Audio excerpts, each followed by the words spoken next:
Julie அவர்கள் பாத்தீங்கன்னா வந்து ஒரு பேசியிருந்தாங்க. அது என்ன பேசுவாங்க தெரியுது, ஜல்லிக்கட்டு மாடை பத்தி பேசுனதுக்காக ஒரு விமர்சனம் தெரிவிச்சாங்க. என்னது விமர்சனம் தெரிவிச்சாங்க. ஆபாச வார்த்தைகள் இல்லாம எப்படி வந்து பேசணும் அப்படி பேசிட்டு போனாங்க.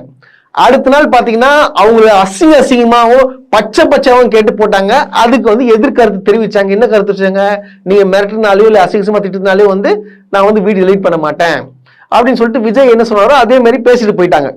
இப்போ யார் வரான்னு பார்த்தோன்னா ஒரு காலாவதியான நடிகை, அதாவது பார்த்தா சினிமால வாய்ப்பே கிடைக்காத ஒரு காலாவதிய நடிகை தன்னை திருப்பி வந்து ஃபேம்காக என்ன பண்றாங்கன்னா நேற்று ஒரு வீடியோ போட்டிருக்காங்க. ஃபர்ஸ்ட் இந்த வீடியோ நீங்க பாருங்க. எப்பா டேய், எங்களை பார்த்து அவ்வளவு முட்டாளுங்களா தெரியுமா? இல்ல புரியாமதான் கேக்குற. ஒவ்வொரு வாட்டியும் தளபதி ஸ்பீச் கொடுத்தாலும் என்ன அவ்வளவு ஒரு இன்செக்யூரிட்டி, ஐயோ தளபதி இப்படி பேசுறாங்க, அவங்க ஃபேன்ஸ் அப்படி பண்ணிடுவாங்க, உயிர்கள் போயிடும் அப்படின்னு. நடக்காத ஒன்று நீங்களே ஒரு சீனு கிரியேட் பண்ணி மக்களை ட்ரிகர் பண்ணி விட்டு ஒரு ஏஜெண்டா வச்சு இப்படி பொங்குறீங்களே, இது நியாயமா? இது தேவையா? ரிலாக்ஸ் பண்ணுங்கப்பா. ஜூலி, உங்க மேல இருக்கிற அக்கறையில தான் ஒரு விஷயம் சொல்றேன். இன்ஃபேக்ட் நான் சொல்லவும் மாட்டேன், நீங்களே படிங்க. உங்களுக்காக தான் இந்த டிஷர்ட் போட்டேன். அப்படி என்னதான் சொல்லிட்டாங்க தளபதி? குட்டி கதை சொல்றாங்க. அது பத்தாதுன்னு 2வது வீடியோ வேற போடுறாங்க. இது pure and pure personal attack தான், எந்த மாற்று கருத்தும் கிடையாது. நீங்க கண்டிப்பா பழி வாங்கதான் போவீங்க, என்ன மட்டும் பழி வாங்குங்க, ஆளுங்களை விட்டுருங்க அப்படின்னு சொல்றது சட்டப்படி இது தவறுங்க. இந்த வீடியோல நீங்க பாத்துருப்பீங்க. அதாவது ஜூலிக்கு பாடம் எடுக்கிறாங்களாம், விஜய்க்காக பொங்கி எழுதுறாங்களாம்.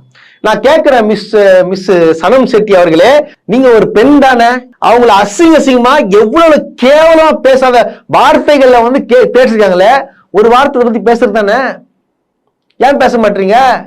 இல்ல அரசியலை பத்தி என்ன தெரியும்? விஜய்க்காக வந்து பொங்கிட்டு இருக்கீங்களே. நான் கேட்கிறேன், நீங்க உடம்புல ரத்தம் சதை எல்லாம் ஓடுது தானே.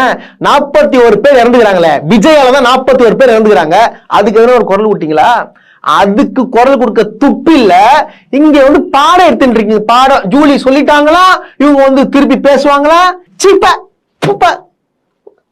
ஒரு ஆளும் டேஷன் வந்து பேசிட்டு இருக்க. யாருக்காக வந்து பேசுற? விஜய் நான் உனக்கு சோறா போட்டா இல்ல சான்ஸ் கொடுத்தாரா உனக்கு? யார் நீ? முதல்ல நீ யார்? எந்த ஊர்? நீ வந்து இங்க வந்து பேசிட்டு இருக்க. விமர்சனங்கள் வைக்கிறது வந்து அது வந்து வைக்கலாம். அதாவது ஆபாசமாவோ இல்ல வந்து பர்சனலா பேசியோ அவங்களை வந்து அசிங்கப்படுத்தியோ அது வைக்கிறது வந்து மிகப்பெரிய தவறு. அந்த ரோஸ்ட் பிரஸ் வந்து யார் மேலேயும் வந்து வைக்கவும் மாட்டோம், அந்த மாதிரி பேசவும் மாட்டோம். அந்த மாதிரி நான் எங்களை வளர்க்கல, அந்த வளர்ப்புல நாங்க இல்ல. நாங்க வந்து என்னென்ன விஷயத்த வந்து சமூக ரீதியா வந்து பேசுவோம், இல்ல அரசியல் ரீதியாக பேசுவோம் தவிர ஒரு நையாண்டி கிண்டல இருக்கும் தவிர அவங்கள வந்து பர்சனல் அட்டாக்கு, அவங்கள அசிங்கப்படுத்துறது, அவமானப்படுத்துறது, இந்த விஷயங்கள்லாம் வந்து எங்ககிட்ட கிடையவே கிடையாது.